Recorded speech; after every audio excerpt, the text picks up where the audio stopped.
Something strange is lurking beneath the sands of Giza, and scientists have no idea what it is. Archaeologists just found a hidden structure near the Great Pyramid using advanced ground scanning technology. What's inside? Nobody knows, but excavations are already underway.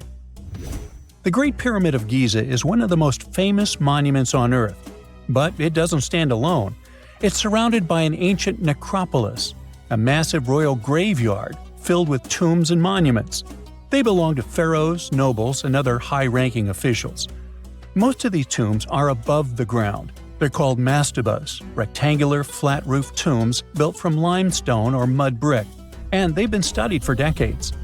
But from old movies, we know that these weren't simple graves. They have deep vertical shafts leading to underground burial chambers, where the past was sealed away for eternity. And recently, archaeologists found one curious empty space in the cemetery, a completely unexplored patch of ground. No mastabas, no visible ruins, nada. For years they ignored it, but between 2021 and 2023, they decided to investigate. They didn't dig though. Instead, they used a technology that kind of acts like X-rays for the ground. These radars let scientists see the secrets hidden there. And there was something hidden beneath the sand, something deliberately buried and forgotten. A two-part underground structure. One part was shallow and L-shaped. It's about 33 feet long and buried just 6.5 feet deep. But below that, a deeper, more mysterious anomaly, a structure completely different from anything else in the area. They called it a highly resistive anomaly, which means it's dense and solid, likely made of stone, sand, or even metal. And still, no one has a clue what's inside it.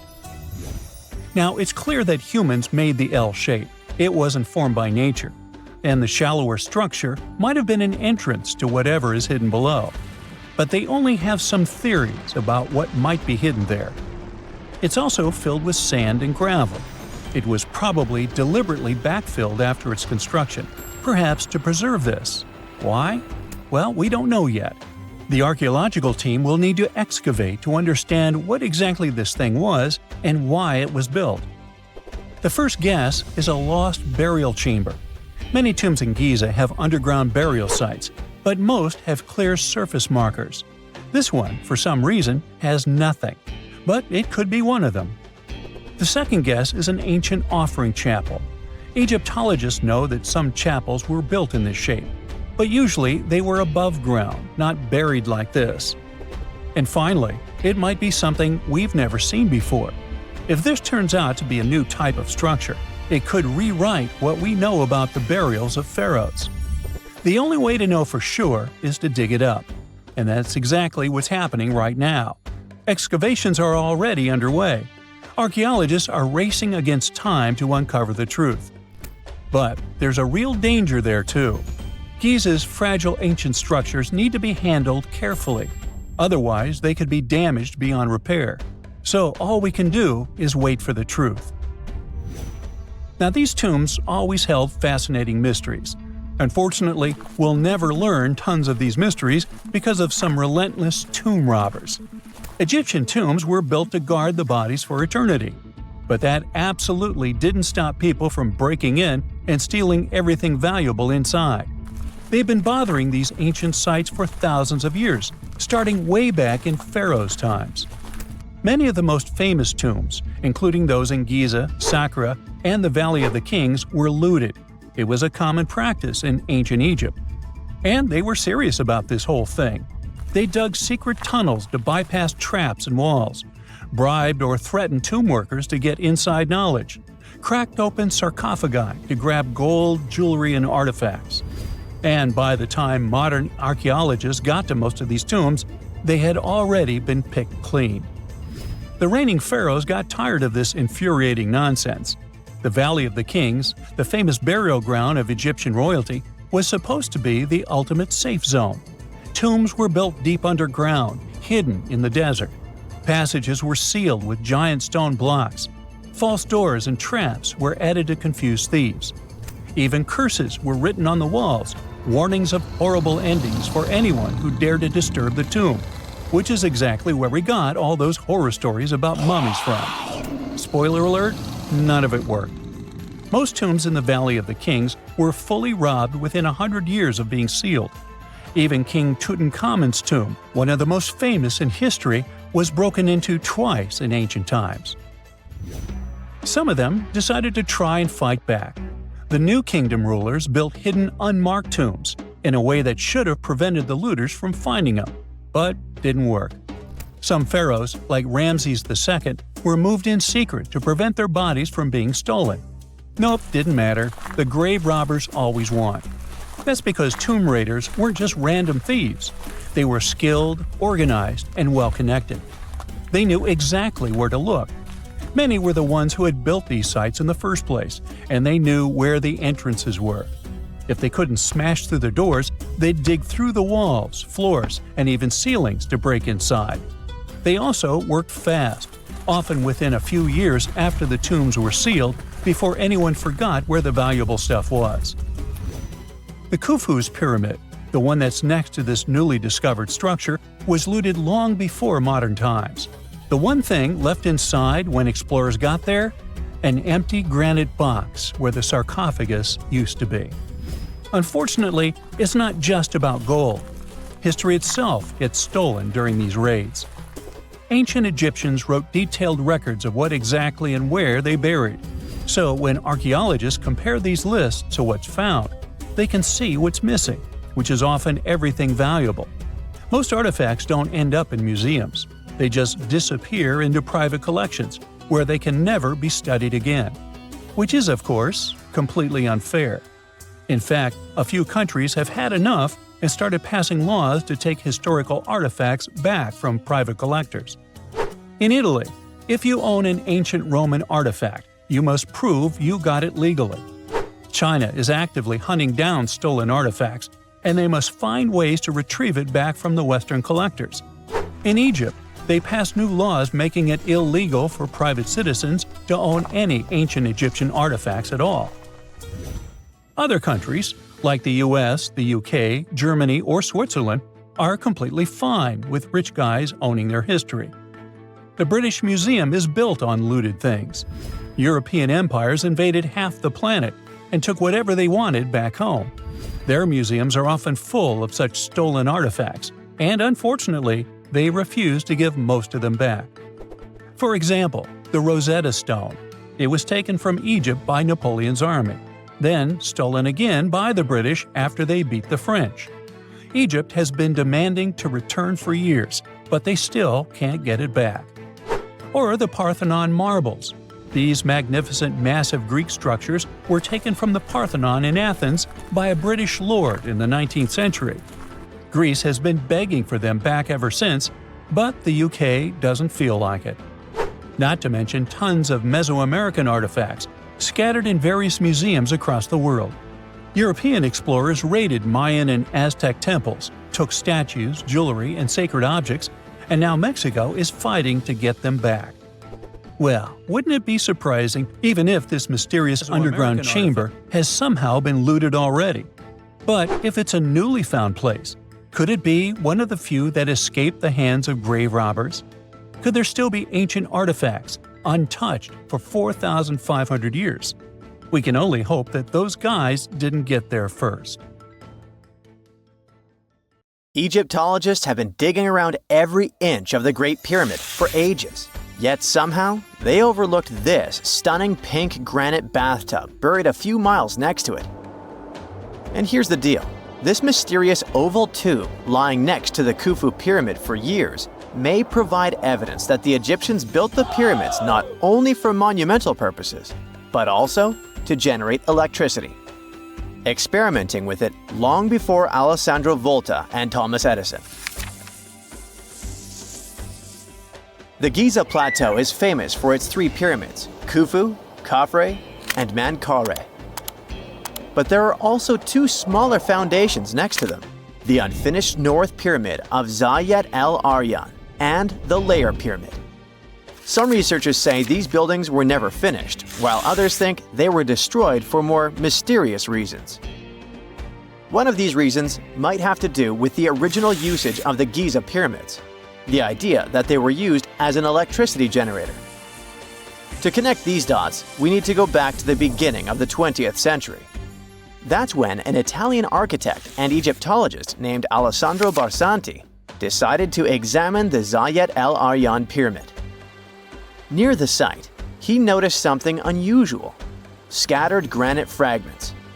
To a casual passerby, these might have seemed insignificant, but Barsanti recognized the signs. You see, ancient Egyptians often used sites to prepare stones before transporting them to their final destinations.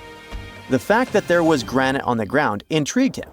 Granite was a more expensive material than the limestone typically used for pyramids, which suggested that it might have been intended for an important and possibly hidden structure. At a depth of 68 feet, they encountered a huge pink granite block. He kept going with the excavations, and they revealed ancient inscriptions carved into the stones.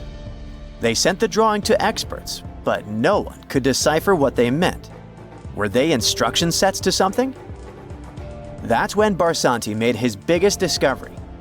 He found an oval-shaped vat carved from pink granite and polished to a mirror-like finish. The thing is, the vat had been carefully sealed. When they opened it, they found a thin black residue along the walls. I'm thinking something in the lines of a black oily substance. This discovery raised many questions for him. It didn't make sense to him that ancient Egyptians would go above and beyond to seal and protect this strange vat. By 1911, Barsanti had to abandon his effort to figure out what was the deal with that mysterious pit. But his findings intrigued researchers all over the world, and they've got their own opinions about it. One of these modern theories suggests that the other pyramids could have been used as a part of a bigger whole. It suggests that the Khufu pyramid was actually used as a water pump designed to irrigate the desert area. Apparently, the pyramid's internal chambers would function as a hydraulic system. In the 1990s, an engineer took this theory seriously and studied the pyramid's subterranean chamber. Surprisingly, he found actual signs of water damage. Apparently, the pyramid generated powerful compression waves, aka pulses, that could create electricity. This raised an important question. Could the ancient Egyptians have used the pyramids as a generator in order to produce electricity? On paper, that was proven to be possible, but hey, agreeing on the original use of the pyramids is probably one of the most difficult things in the world. So, we're still not 100% sure about this. Apart from that, Egypt is a playground for important discoveries regarding humanity's past. I mean, scientists have just discovered what looks like a cosmic command center, similar to that room from the Doctor Strange movies. They discovered an L-shaped astronomical observatory, measuring around 9,000 square feet, dating back to the 6th century BCE. Definitely the first and largest of its kind from that era.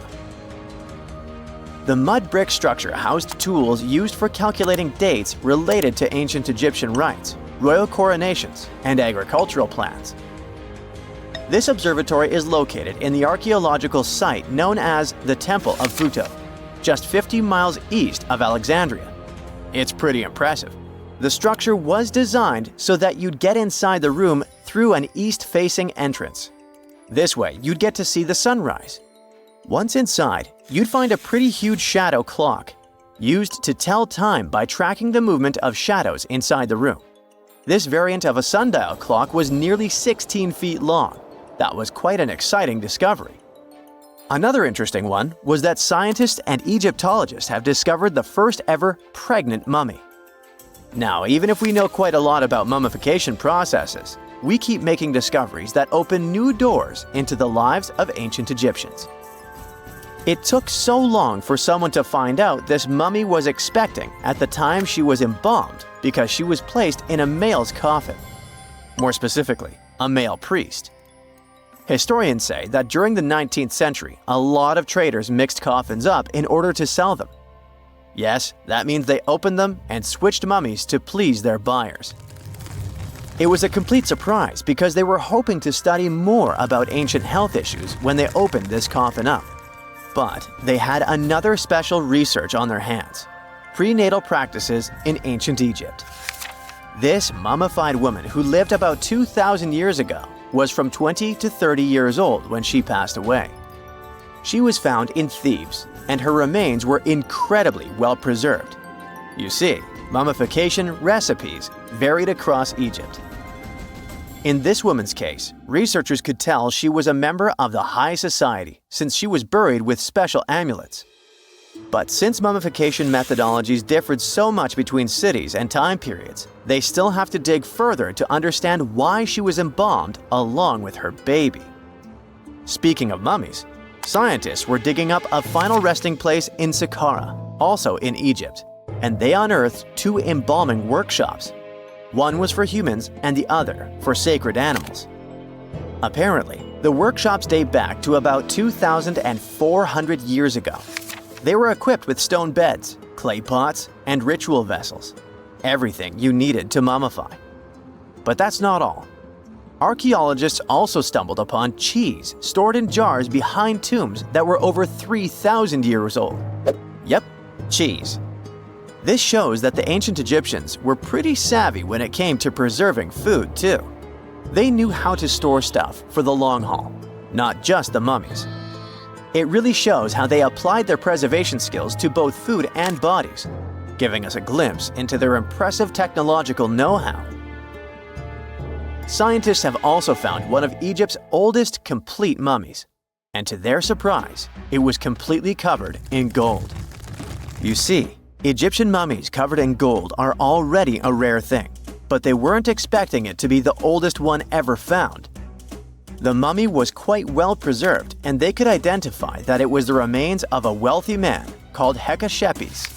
Many symbols show that he was important and wealthy, like the band he wore on his head and the bracelet on his chest. He was also dressed in a tunic wrapped with a belt, which was a way to preserve the good appearance of a person after they passed away. To reveal it, they had to open the final resting place with mortar. Basically, it was like they were opening a time machine, just as the ancient Egyptians did 4,300 years ago. If you think about it, it's almost like entering a time capsule. Enough about mummies. Scientists also found something very exciting hovering above the pyramids. They had to use a fancy top-notch radar known as LARID, aka Low Altitude Long Range Ionospheric Radar, which can see these invisible waves far away into the sky. LARID helped them discover giant plasma bubbles floating in the air above the pyramids. These bubbles are called plasma bubbles, and they wreak havoc on modern technologies. I mean, they can disrupt GPS and phone signals for hundreds of kilometers in diameter from where they're located. These bubbles are massive, sometimes as big as cities, and they're caused by the sudden depletion of charged particles in the ionosphere. So, instead of spreading out evenly throughout the ionosphere, they stick together in this wave-like form. This was a pretty important discovery because it can help scientists understand how to prevent these waves from messing with our technology. It's 1898, and you're taking part in excavations in Saqqara. This place, not far away from Cairo, is full of ancient tombs and pyramids. You're in your Indiana Jones mood and hope to find something really phenomenal to become famous. Gold, manuscripts, treasure maps, mummies of famous pharaohs. Wait, a wooden bird? You're really disappointed as it looks like a regular toy. An old one, but still. Little do you know that years later, someone would propose that your bird was actually an ancient monoplane. So the artifact, nicknamed the Saqqara bird, is made of a sycamore tree. The birdie has a wingspan of just 7 inches and weighs around 40 grams. A perfect original souvenir from Egypt, I would say. It's over 2,000 years old and looks pretty plain, without any carvings of feathers or other intricate ornaments. It has a beak and eyes though, which makes our find look like a hawk, the emblem of the deity Horus. Its tail is rather unusual as it's squared, looks weirdly upright, and it seems like the sunken part of it was the place for a now missing piece. Humans love solving a good mystery, so there have been several attempts to explain the use of the birdie. First, quite simply, is that it was a ceremonial object. The second idea is that it was a toy for a child from some well-off family. It could have been some sort of boomerang, which was a popular concept in ancient Egypt. Then there was a theory that the bird had been used as a weather vane.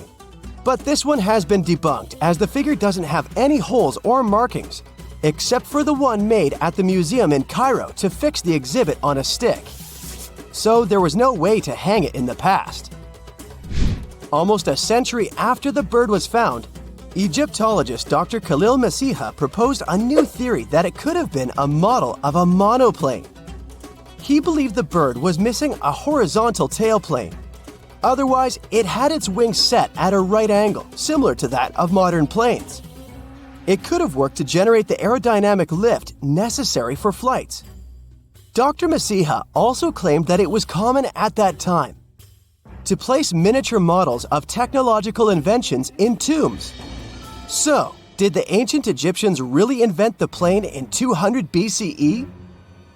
That would make the Wright brothers, who are considered the inventors of aviation, really upset. They made one of their first flights only in 1903. There's just one way to know for sure, and that is to test the model. But you know, the ancient museum in Cairo would unlikely let one of their cherished exhibits fly around like a toy. That's why glider designer Martin Gregory built a similar model, this time of balsa wood, and concluded that even with the missing tailplane, the plane wasn't much of a flyer. Case solved? Not really. This didn't sound convincing enough to the History Channel, so they invited an aerodynamics expert to build another replica of the bird. He tested it in weather conditions similar to those in Egypt and was impressed with the little plane's abilities.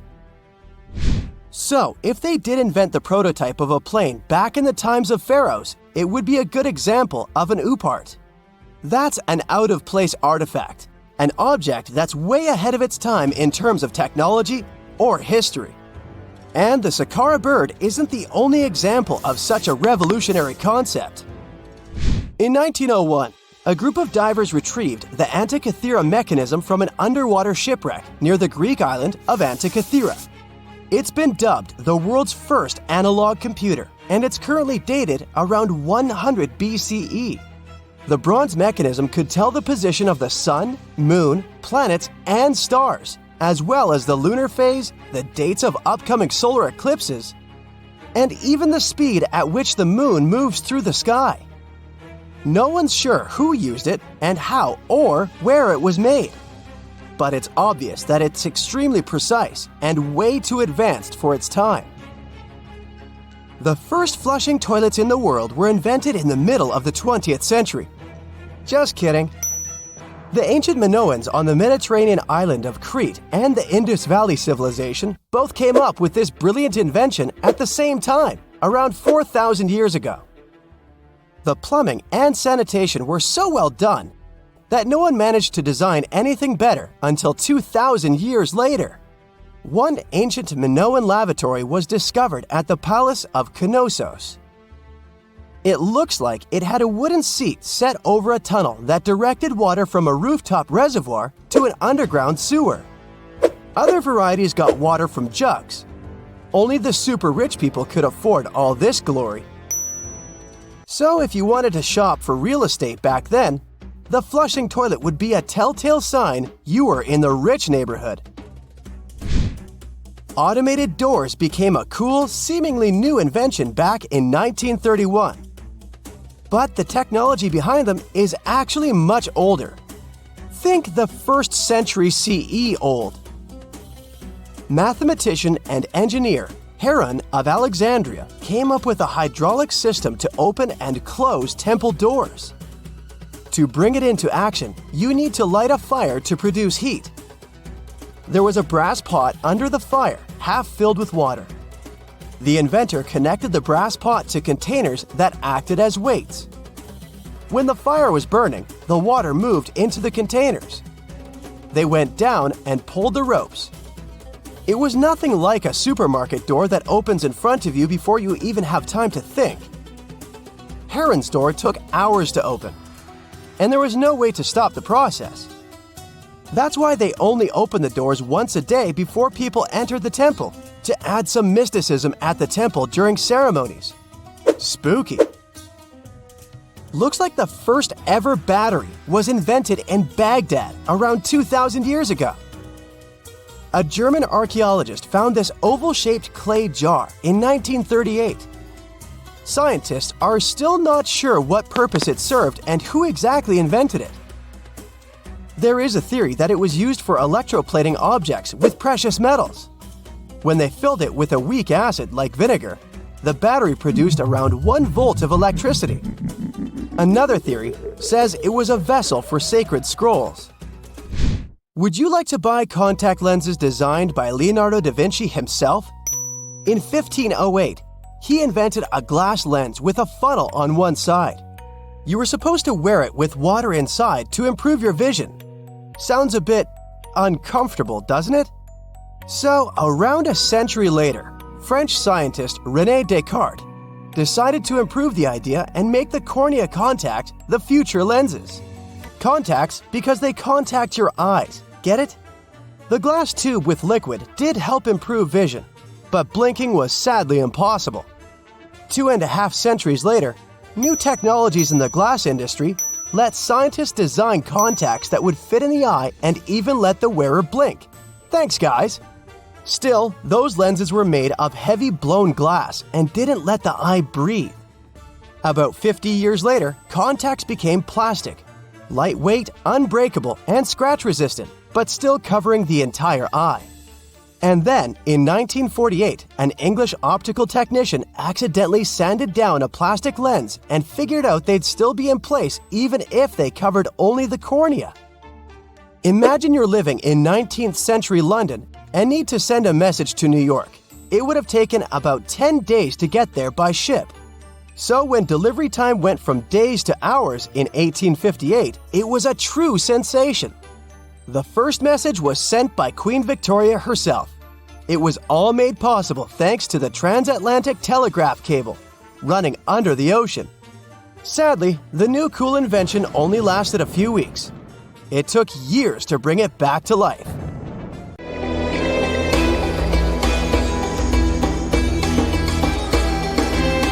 The Great Pyramid was created as the final resting place of ancient Egyptian monarch Khufu. According to legend, French leader Napoleon entered the Great Pyramid and came back out looking shaken and super pale. He never revealed what he saw inside, but whatever it was is said to have affected him for the rest of his life. When Napoleon entered the pyramid, he would have walked through a super tight and ascending passageway. He'd then go through another passageway, known as the Great Chamber. This corridor would have been much taller than the previous one, and would have cobbles too. He'd then reach the King's Chamber, the centerpiece of the Great Pyramid, which was lined with huge blocks of granite. But it wouldn't have looked as grand as we might imagine.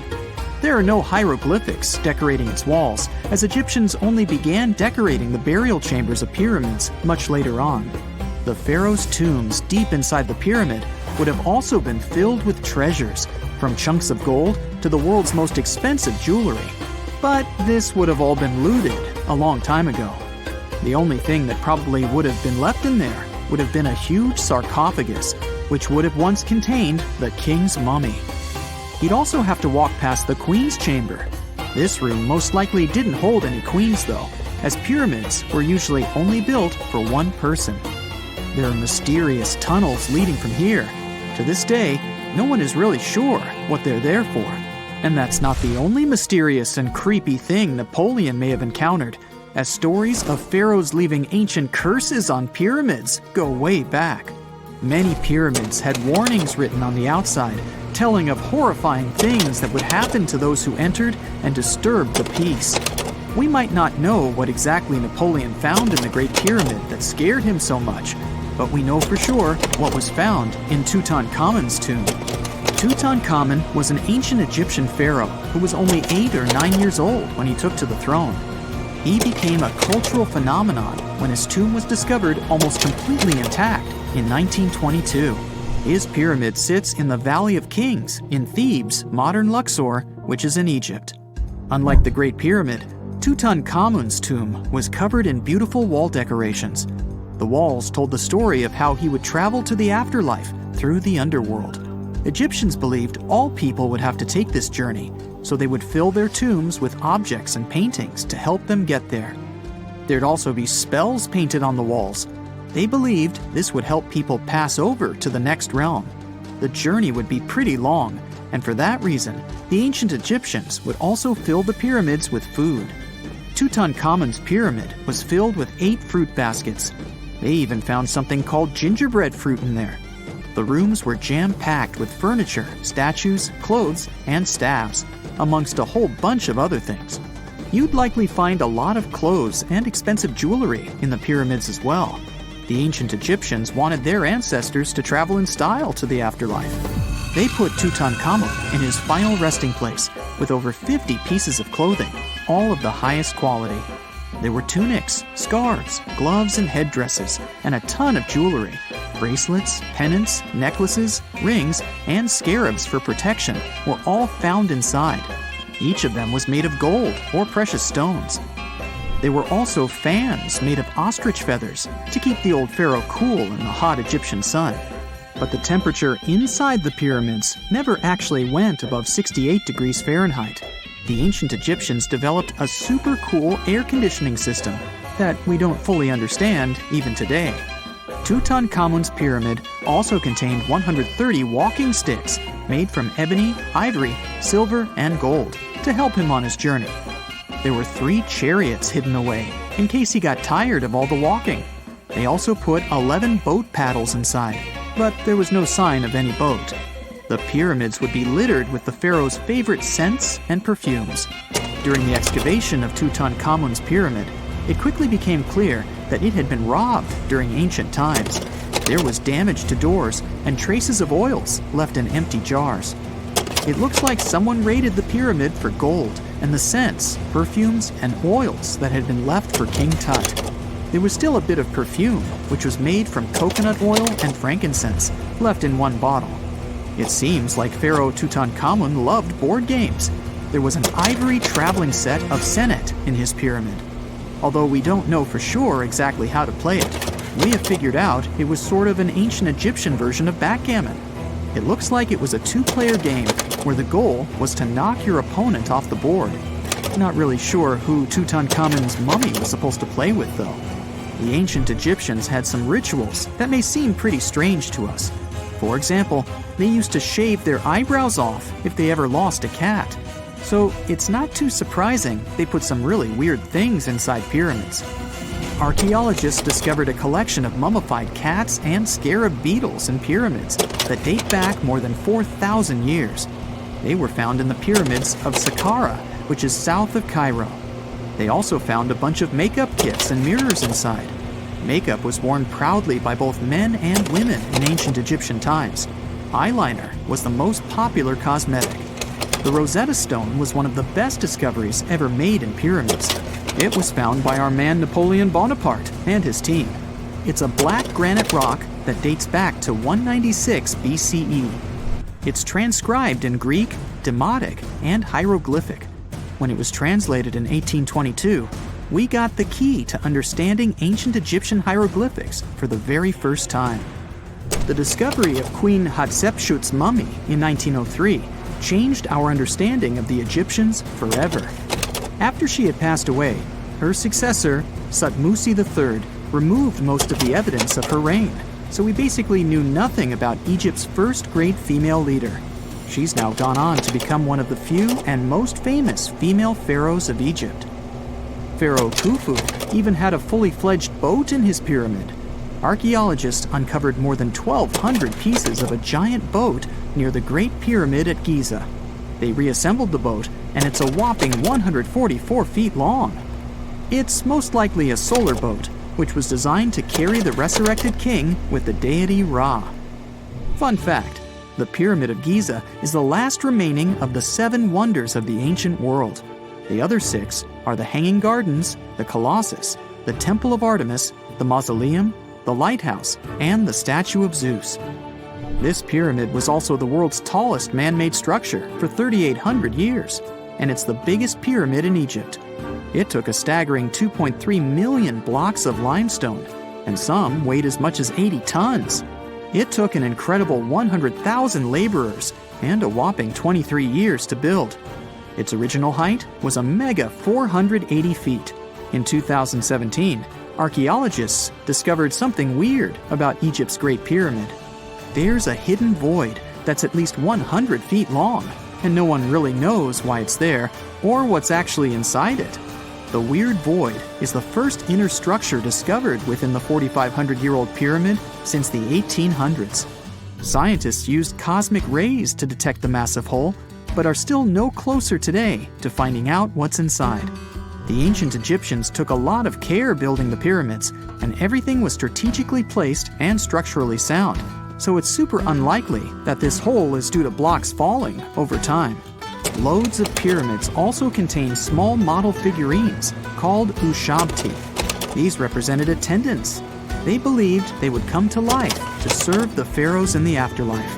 But it's amazing that all this stuff actually fit inside. There isn't actually a huge amount of space inside the structures. It's mostly just rock. And now we're off to almost 5,000 years ago. Let me take you to ancient Egypt, where back in 2550 BC, guess what? The construction of the Great Pyramids of Giza started. People learned to build cathedrals and skyscrapers, but it wasn't until recently that these massive buildings appeared. It's still a mystery to even modern scientists how these pyramids were built 5,000 years ago. No wonder they are one of the 7 wonders of the ancient world. They're also the oldest of them and the only wonder of the ancient world that still exists in the 21st century. It must have taken a lot of cooperation to build a thing that massive, even for today's metrics. But the Giza pyramids weren't the first pyramids ever. The first one, called the Step Pyramid, was built around 80 years before the first pyramid of Giza in 2630 BC for King Djoser. It wasn't meant to be extraordinary, but ended up being quite impressive. It was a pyramid of 6 stepped layers of stone. It was 204 feet high, which is as tall as a 19-story building. And it was the tallest building that existed at that time. It wasn't just a pyramid though, it was surrounded by a whole complex of buildings, including even courtyards. In ancient Egypt, people believed in the afterlife, so everyone, especially kings, wanted to make sure they had everything they needed to get ready for it. Here's why the pyramid complex was perfectly supplied with a lot of objects people used every day. The complex included a pyramid and a kind of a palace. Those buildings had many things the king loved and might need one day, like furniture, food, and gold vessels. After Djoser, building pyramids became common practice, but many pyramids weren't finished. It would usually take about 20 years to build one, but many rulers reigned way less than that. Overall, there are more than 100 pyramids. The most famous pyramids are the Great Pyramids of Giza. The first one and the biggest one was built for Pharaoh Khufu, around 2550 BC. Initially, it was 481 feet tall, which is as tall as a 40-story building. The second pyramid was built for Khufu's son, Pharaoh Khafre, around 2520 BC. It's just a bit shorter, usually standing at 471 feet high, a 39-story building. This is the pyramid with the famous statue of the Sphinx. Sphinxes have a lion's body and a human head. They were built to guard important areas. This one has the head of Pharaoh Khafre and is guarding his pyramid, facing the sunrise. The Sphinx is most well known and is one of the world's biggest and oldest statues. Originally, it had red color and did have a nose. It's still possible to see the trace of red pigment by its ears. But no one knows exactly when the nose disappeared. For some time, the Sphinx was sort of hidden underground, being covered with sand up to its shoulders. Luckily, in the early 1800s, an adventurer with a team of 160 people dug it out. The third pyramid of Giza is the smallest one, being more than twice shorter. Originally, it was 218 feet high, about the height of a 20-story building. Built in 2490 BC, it was a pyramid for Khafre's son, Menkaure. The pyramids are designed to align with the points of the compass, and their sides symbolize the rays of the sun. But back at the time, there were no compasses. Ancient Egyptians figured out the directions themselves, and with amazing precision. To align the pyramids, they used two constellations. Originally, the pyramids were covered in smooth white limestone and had a gold-silver top to reflect the sun. Later, the white limestone was taken from the pyramids by other kings and used for other buildings. Scientists estimated that ancient Egyptians used about 2.3 million stone blocks to build the first pyramid. Each block weighed more than 1 ton. This is the weight of a rhino. Some blocks were even bigger, being almost as heavy as an elephant. 4.5 millennia ago, there was no modern equipment to help build it. There were no machines, no wheels, and even no steel. The only metal available to them was copper. Even today, scientists aren't sure how the Egyptians managed to build the pyramids. There are no records left that would shed light on it. Some even think that Egyptians wanted to keep it as their secret and didn't even record it on purpose. Many believe that poor people and foreigners built the pyramids, but it's not true. Actually, the builders were very skilled workers, and they were fed and paid well. The archaeologists claim that the builders lived in a nearby temporary city and were a highly organized community with a strong leader. Scientists say that around 20,000 people worked on each pyramid complex, and it took about 20 years to build each. It probably was a national project. The construction site was large in resources, and food and essentials were likely to be contributed from all parts of Egypt. Even with all that support, it remains unclear how people managed to cut, transport, and assemble those huge stones. One of the theories suggests the stones were most likely transported on boats down the Nile River. Then, there was a harder part. They had to be moved to the construction site. For that, they probably used wooden sleds. It wasn't very hard to pull them because the sand mixed with the right amount of water was pretty slick. And 10 people could move a sled even with a rock weighing 1 ton pretty easily. Finally, one last problem. The stones had to be lifted and put into place. Archaeologists have discovered the remains of the ramps system that dates back to when the pyramids were built. Most likely, the Egyptians designed a unique system to move and pull huge stone blocks, but no one knows what it looked like exactly. The most common opinion is that there were several ramps around the pyramid to help move the blocks. The ramp was growing with the pyramid getting higher. They suppose people were walking up the stairs, pulling the stone on the wooden sled up in the middle on the sandy ramp. But this is just one of the options. Others say that the ramps were going around the pyramid. Some say the ramps were inside the pyramid. But we'll never know for sure, and it'll forever remain a mystery, just like the ancient Egyptians wanted. Surprisingly, there's not much inside the pyramids. Most of it is just solid stone with very little open space. But let's take a quick look inside the biggest of the pyramids of Giza.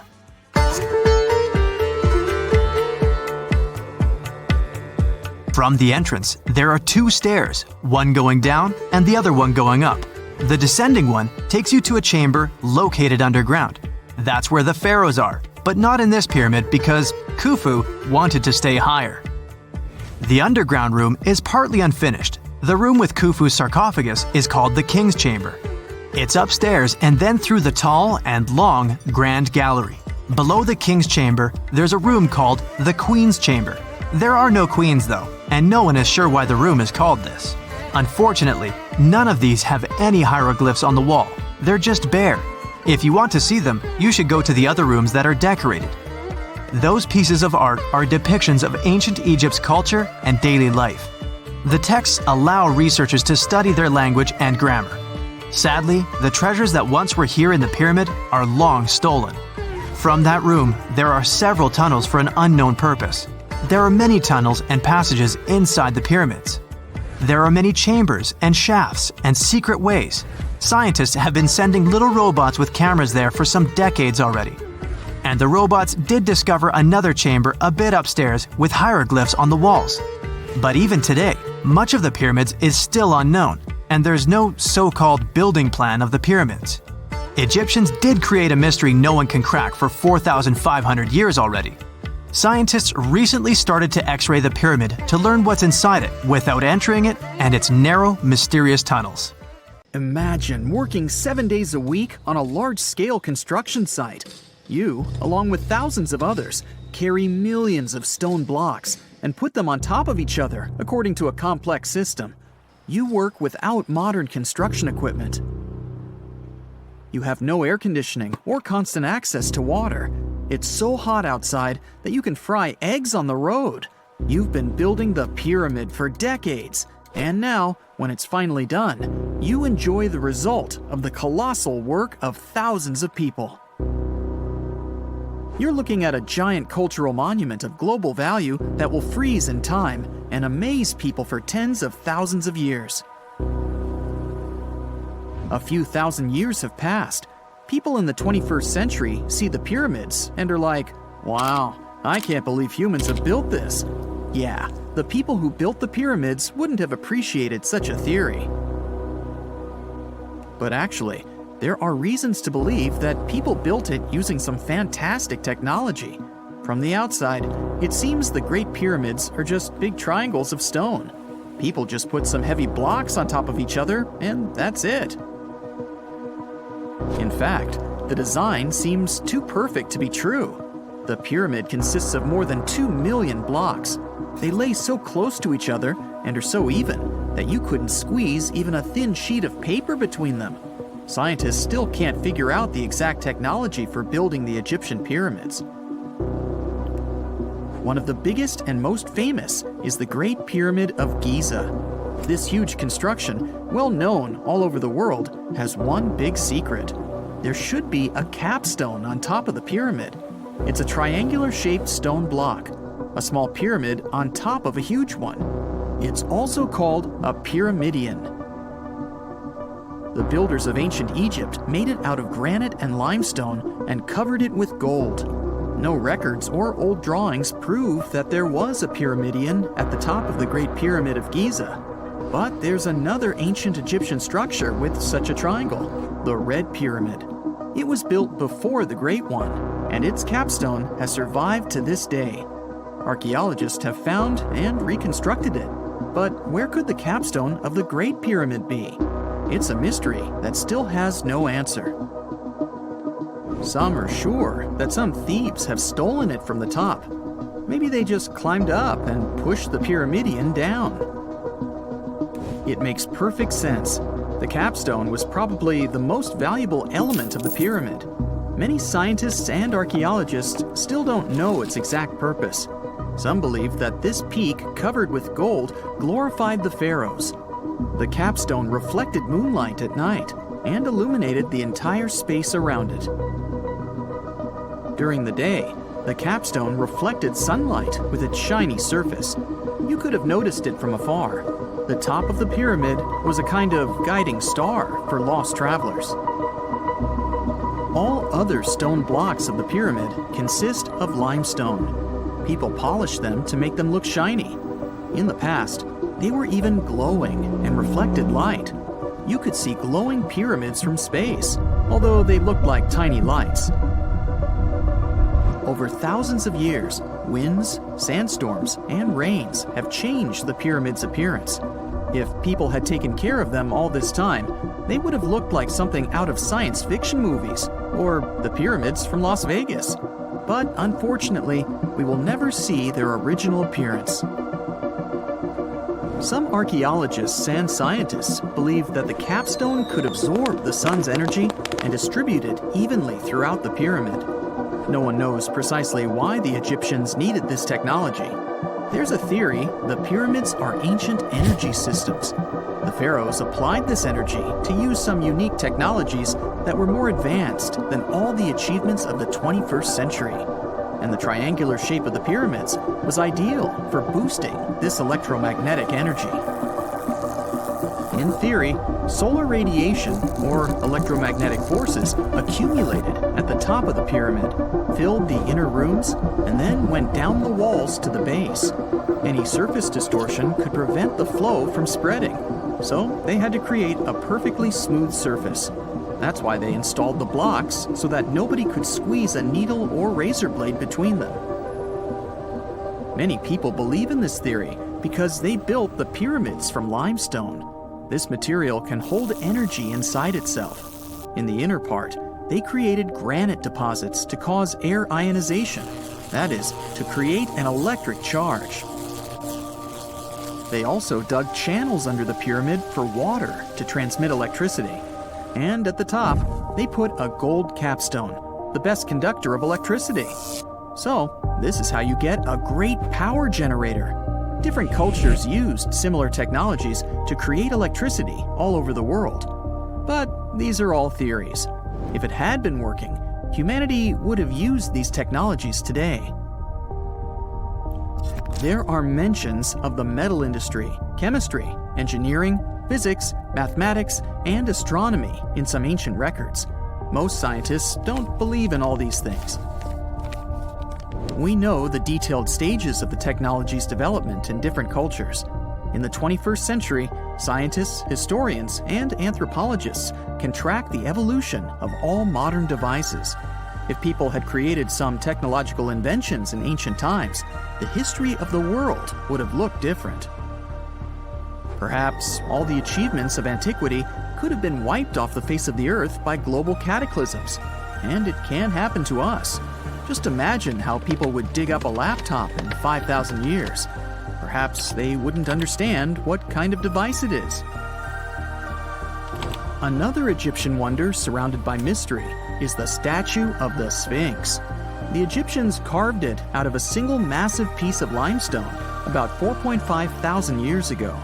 But scientists still don't know the exact date of its construction or who built it. People painted the Sphinx in different colors, so it looked much brighter and more vivid in the distant past. It was shining just like the Great Pyramids. Anyway, time hasn't only changed its appearance, but its name too. Initially, the Egyptians called it Horemheb. The Greeks renamed it the Sphinx about a few hundred years after it had been built. The Sphinx emphasized the greatness of the rulers of Egypt. It also performed a symbolic function of a watchdog guarding the tomb of the pharaoh and the paths leading to it. This version sounds realistic, since archaeologists have discovered many secret entrances at the foot of the Sphinx. Perhaps these rooms and intricate tunnels lead to underground halls with treasures. And treasures don't always mean gold and jewelry. According to legends and theories, the Sphinx guards the Hall of Records, the storage of all humankind's knowledge. The information about the ancient mythical state of Atlantis could be there. You can find many detailed maps of the internal dungeons of the Sphinx on the internet. They show structures 12 stories deep under the statue. It looks like a small city filled with gold, scrolls of knowledge, and various ancient artifacts. But don't believe all these maps. These are just theories. Several thousand years have passed, but people have very little information about it. Archaeologists know that there are still many strange and exciting things about the Sphinx that are still undiscovered. Some locals are afraid to research because they believe they can awaken something terrible from the underground depths. Therefore, it's mostly scientists from other countries who conduct the excavations. In 1998, scientists discovered strange tunnels leading to empty rooms under the Sphinx. They realized that some people tried to get there through tunnels in the past, and maybe those people took all the treasures that were there. One of the legends says that some powerful artifact lays beneath the Sphinx. Its technology can change the whole world, but the locals are hiding it because it can damage the planet. Some believe that you can find evidence of unknown technologies painted on the granite walls in the pharaoh's tombs. But most likely, these paintings and signs tell us the myths and legends of ancient Egypt. But what if Egyptian symbols and drawings are detailed instructions for using ancient technologies? What if the locals that lived at that time thought, people in the future won't be able to get energy themselves. Let's leave some detailed instructions for them. Anyway, there are many riddles and theories. In reality, the search for answers is a dangerous undertaking, since it's not easy to get into the underground halls. Excavations can ruin the structure of the entire Sphinx. Any person inside the tunnels may get lost and never be able to find their way back. Besides, it costs a lot of money. Now, what would be awesome is if people could invent some device that could scan underground areas and show their detailed models. Secant, cosine, tangent, sine, 3.14159. Yeah, that was the cheer we heard coming from the trigonometry club back in the day. For the rest of us in math class, terms such as sine, tangent, and pi were just bewildering. Who invented these and why? Was their only purpose to make it harder for students? Well, not quite. Trigonometry was invented by the ancient Egyptians. They needed this knowledge to construct pyramids, and they did a pretty good job too. The Great Pyramid in Giza still stands today, some 4,500 years after it was built. No recalls either. So let's get out of that classroom and on a journey through time to reveal the secrets behind the ancient Egyptians' precision. Here you are, standing on the Great Pyramid's construction site, some 9 miles from Cairo.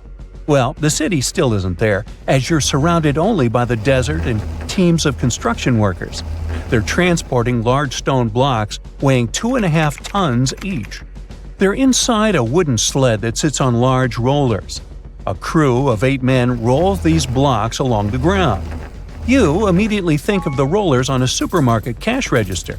The principle is exactly the same, but the scale is greater, much greater. Scientists estimate that the Egyptians used 2.3 million such blocks in the Great Pyramid alone.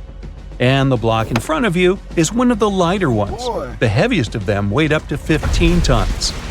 But where did all these blocks come from? Most of them originated from quarries around Giza.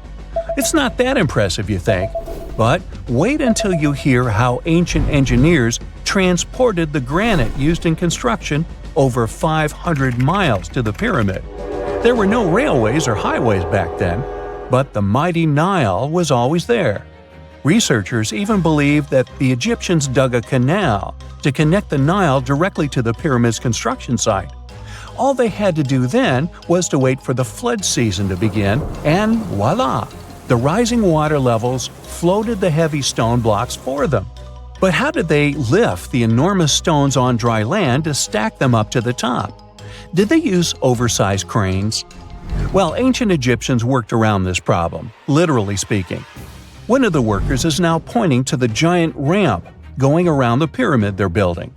This is how a mountain road zigzags its way to the top. If the ramp went directly to the top of the pyramid, then workers couldn't pull the stone blocks along it. It would be too steep.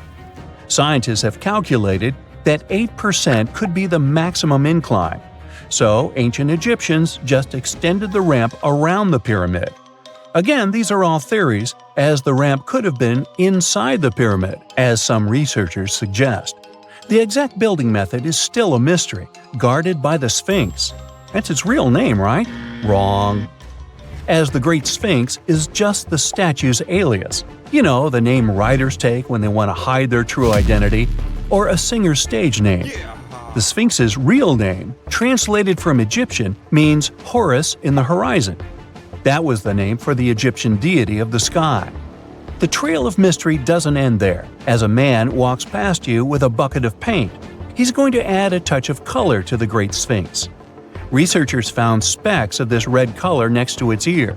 That was some strong paint, as it survived for thousands of years.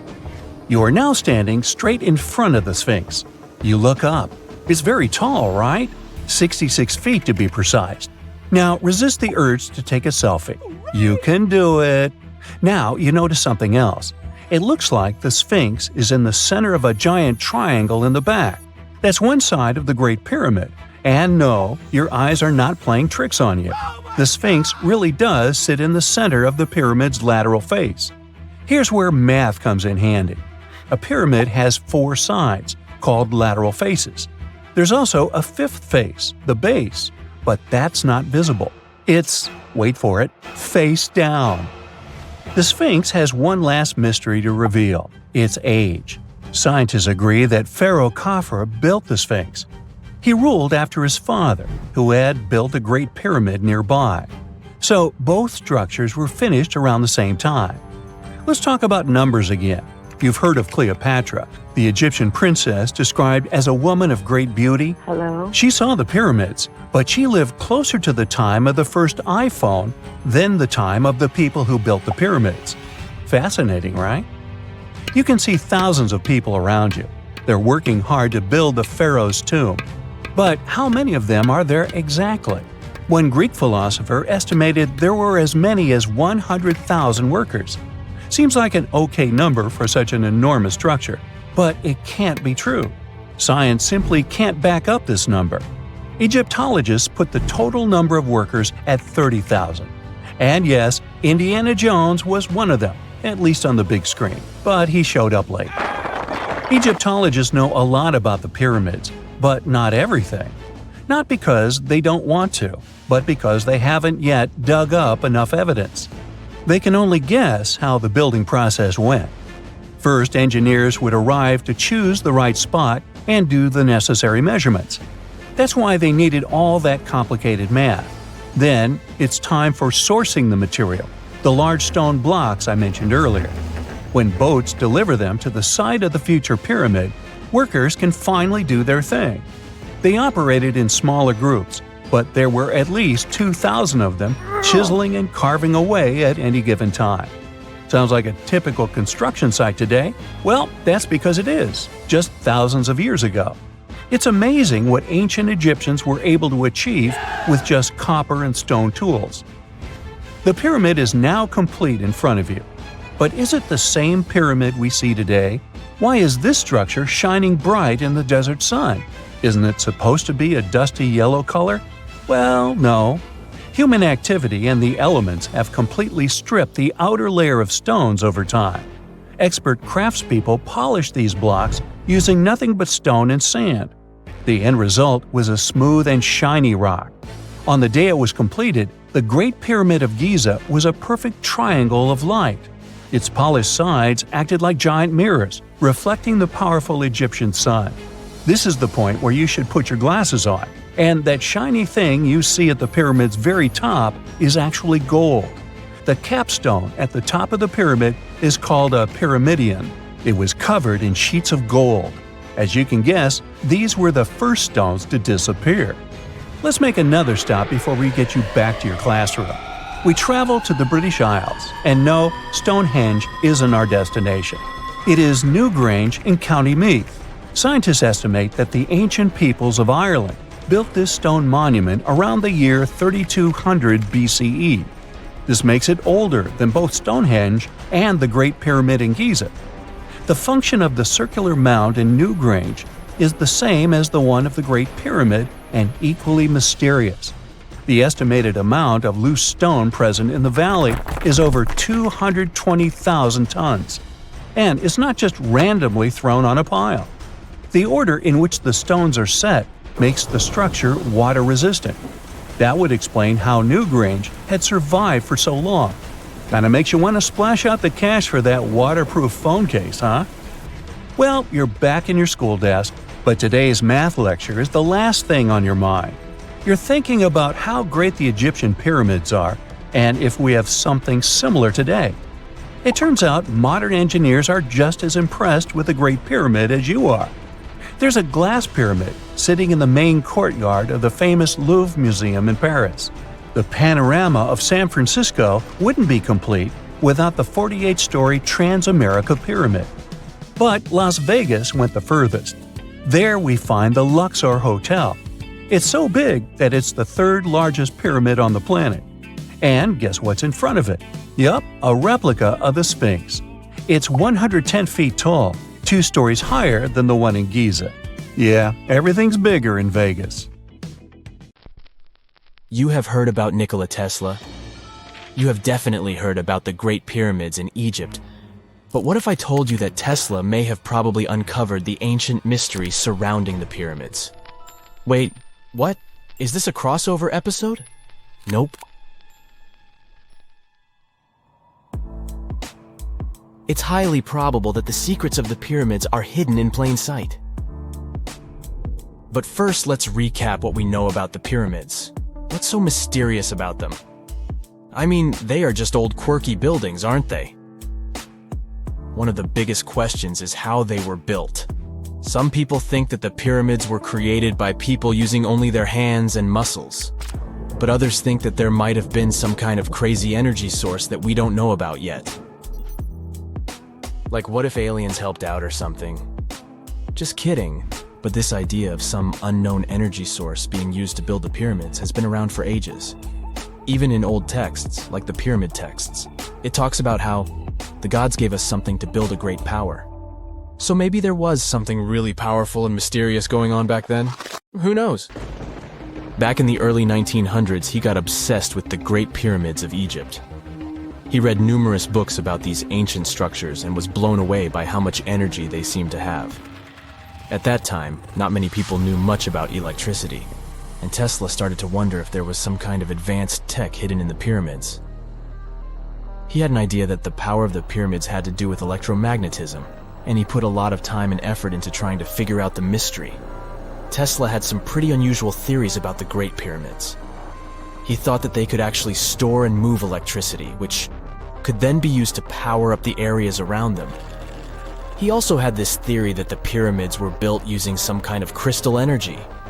He believed that the chambers inside the pyramids could have these super powerful crystals that could control the electromagnetic fields.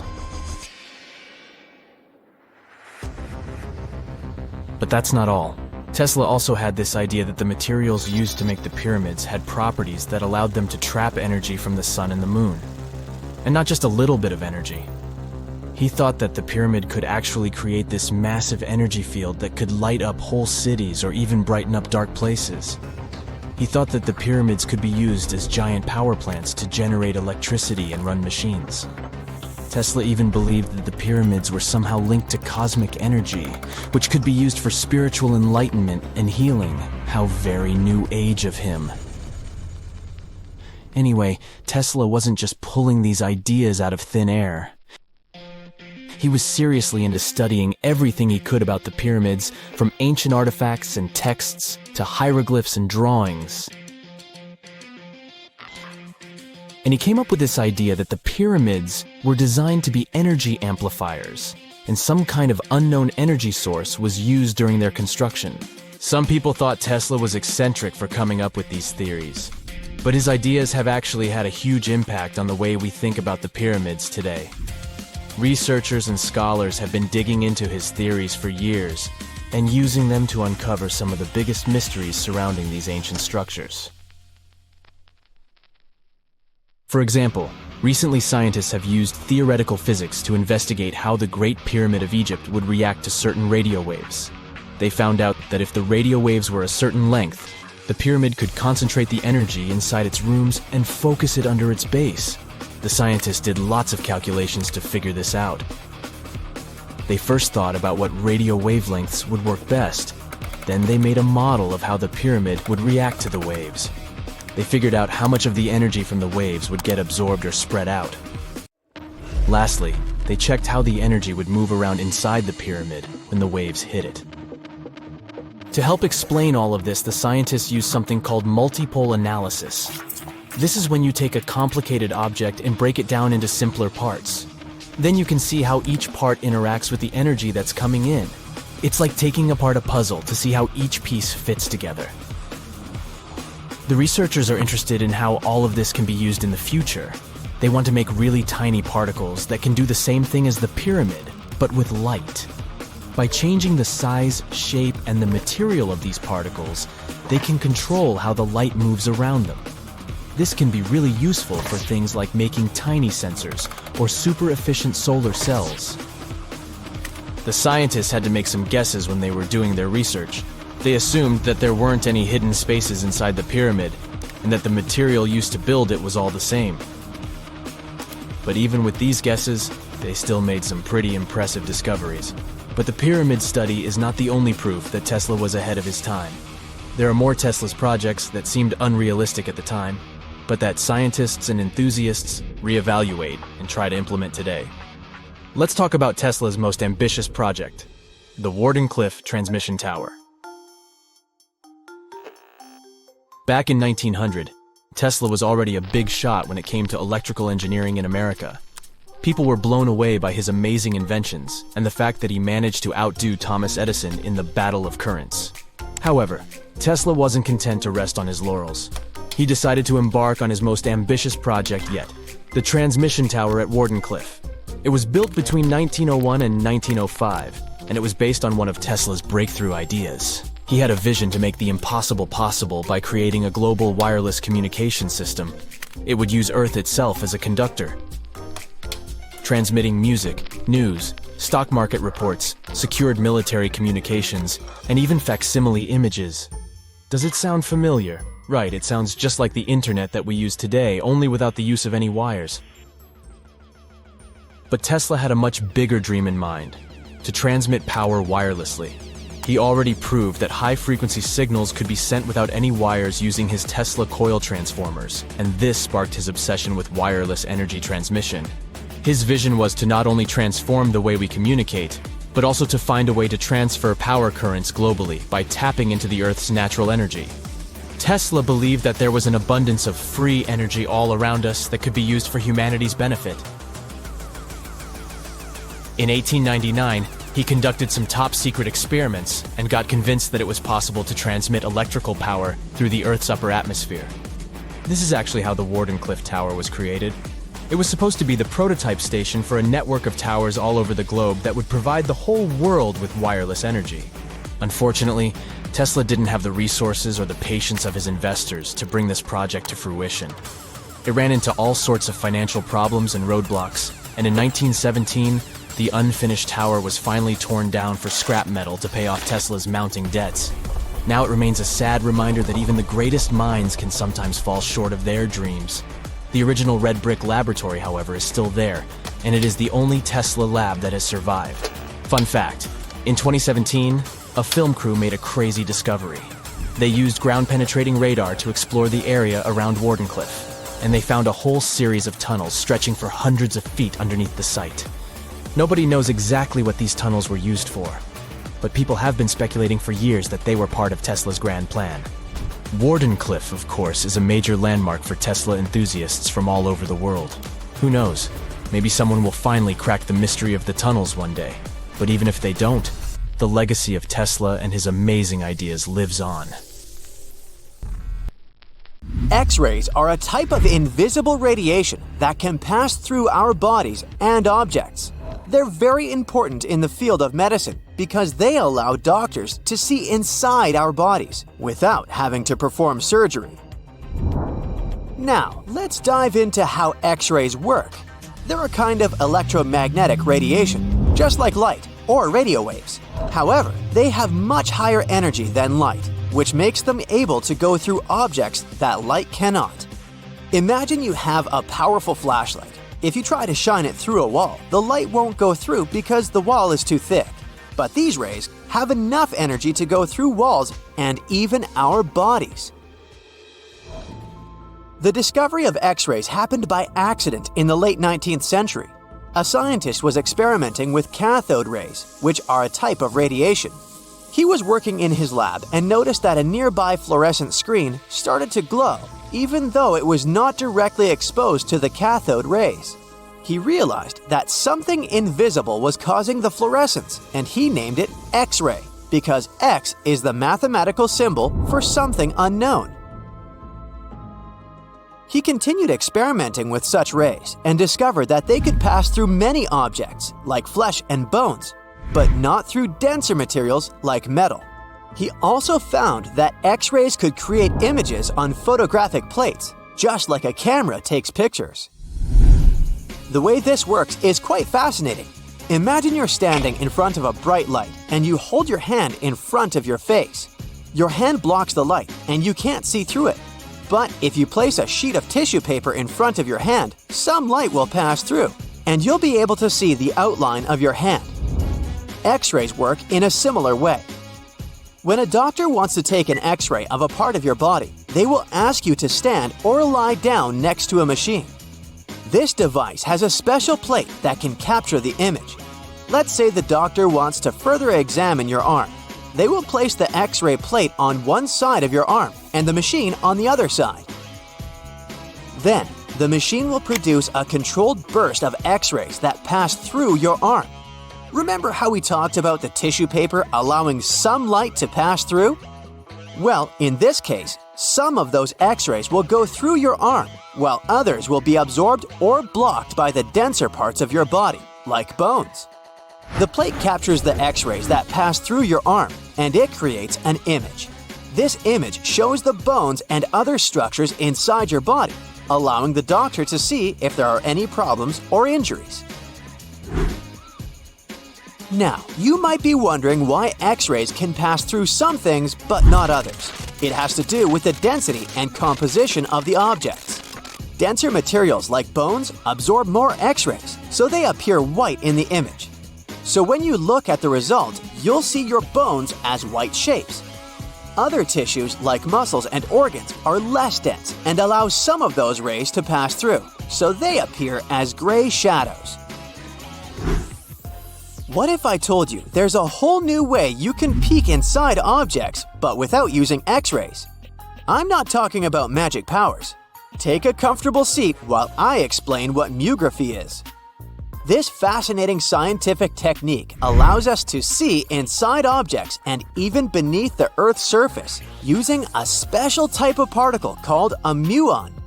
These elementary particles are very similar to electrons, but they're much heavier. They are created high up in the Earth's atmosphere when cosmic rays, which are particles coming from space, collide with the air molecules. Now, muons are special because they can pierce through different materials. They can pass through rock, soil, and even buildings. Scientists realized this potential back in the 1950s when they were studying cosmic rays and noticed that some of the particles could pass through thick materials. The first muography experiments took place in the 60s. Specialists discovered that muons can be detected using special devices called muon detectors. These detectors are usually placed underground or in specially designed laboratories to shield them from other particles and background radiation. Now let's dive into how muography actually works. Imagine you have a large object, like a pyramid, a mountain, or even an ancient statue, and you want to see what's inside without damaging it. First, detectors are positioned around the object or in the area you want to examine. These detectors are sensitive to muons and can track their paths. When such a particle passes through a detector, it leaves a trace, like footprints in the sand. By collecting data from multiple detectors, scientists can reconstruct the paths. Here's where things get really cool. The Earth's atmosphere acts like a natural filter for muons. It turns out that the more massive an object is, the more particles it will block. So, if you have a large, dense object like a mountain, fewer muons will pass through it compared to a smaller, less dense object, like an empty box. This difference in the number of particles that reach the detectors can give us clues about what's inside the objects. Scientists use computer algorithms and mathematical techniques to analyze the data and create images. These images represent the density distribution of the object being studied. It's like creating a map that shows where the densest areas are and where there's gaps inside the object. The concept of muography is similar to using shadows to understand the shape and size of an object. Imagine you're standing in front of a bright light and you place your hand between the light source and a wall. You'll see a shadow of your hand on the wall. Based on the shape and size of the shadow, you can get an idea of what your hand looks like, even though you can't see it directly. This technique has been used to study various objects and structures. For example, scientists have used it to explore the inside of volcanoes and pyramids, and even to investigate the structure of mountains and the Earth's crust. With the help of this amazing technique, scientists have now uncovered new information about the Great Pyramid of Giza. They discovered something that had eluded tomb raiders for centuries. They found a hidden chamber. And guess what they named it? The Big Void. Yeah, I know, not the most creative name. They even used 3 different muon detection techniques just to be super sure that it was indeed a big, mysterious void inside the grandest pyramid of them all. Once news got out about this mind-boggling discovery, Egyptian authorities couldn't resist the temptation to explore further. So they brought in an endoscope camera to confirm the existence of this epic void. So they inserted a camera through one of the openings underneath the entrance, and voila, it revealed a corridor. More so, the corridor had a chevron ceiling. I can't help but imagine the ancient Egyptians using it as a cool dance floor. Another team of scientists decided to take another shot at scanning this newfound void. According to them, the Great Pyramid of Giza is a pioneer in the pyramid game. It used a technique called chevron to cover internal structures and keep them from collapsing. Now, why did the ancient Egyptians build this corridor and the grand void it leads to?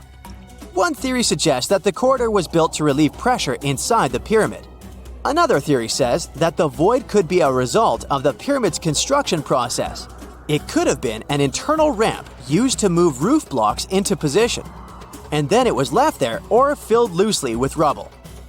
According to other enthusiastic explorers, there might be another burial chamber waiting to be discovered. They believe that the pyramids were built with a dash of randomness in the construction process. As the builders worked their magic, they realized that some chambers wouldn't be able to handle the weight of a majestic sarcophagus.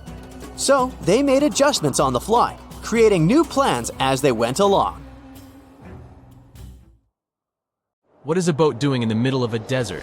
You would expect to find a seagoing vessel closer to shore. This is the question archaeologists had been asking for decades. In 1988, there was a storm near one of the most important archaeological sites in ancient Egypt.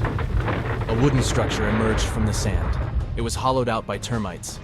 Scientists were determined to solve its mystery. In 2000, they began excavating the site near Abydos, Ubidos. An American team of experts soon discovered a boat that was 70 feet long, and it wasn't alone. In total, there were 14 boats neatly resting next to each other. It was impossible to completely dig out the boats because of their poor condition. Luckily, the wood was preserved enough to get a sample. Analyses revealed that the boats were around 5,000 years old, the oldest fleet in human history to this date. The time of their construction predates the pyramids at Giza by half a millennium. Each ship of the fleet rested in a vault that matched its dimensions. The room was roughly a third of the size of a tennis court. It had mud brick walls that featured more than 120 drawings of boats.